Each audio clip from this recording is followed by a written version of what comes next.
অজিত মাইতি গ্রেপ্তার হয়েছেন, দায়িত্ব বর্তেছে অন্যের কাঁধে, কিন্তু সন্দেশখালির আগুন নেভেনি। সোমবার সকাল থেকে আবারও তপ্ত সন্দেশখালি, আবারও লাঠি বাঁশ হাতে রাস্তায় নামলেন বেড়মজুরের বাসিন্দারা। এবার নিগৃহীত নির্যাতিত গ্রামের মহিলাদের কাঠগড়ায় শঙ্কর সর্দার। আরও এবার প্রকাশ্যে এলো গ্রামের মহিলাদের উপর শারীরিক নিগ্রহের অভিযোগ। অভিযোগ উঠছে স্বামী স্ত্রীর ঝামেলা মেটাতেও যেতে হতো শেখ সিরাজউদ্দিনের কাছে, আর সেখানেও চলতো শারীরিক নিগ্রহ। এদিন TV9 বাংলার ক্যামেরার সামনে বিস্ফোরক অভিযোগ করলেন সন্দেশখালী নির্যাতিতা। ওই নির্যাতিতার বক্তব্য, 6-7 মাস হয়ে গিয়েছে আমাদের স্বামী স্ত্রীর ঝামেলা হচ্ছিল, লোক আমাদের সিরাজের ওখানে নিয়ে গিয়েছে।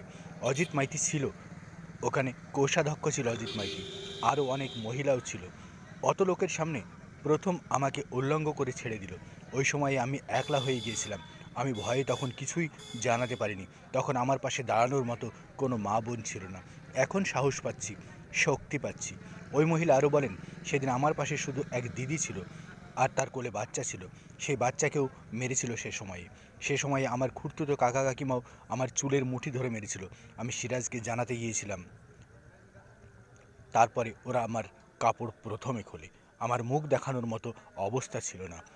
সন্দেশখালি নিয়ে বিস্ফোরক মন্তব্য এক নির্যাতিতা নারীর।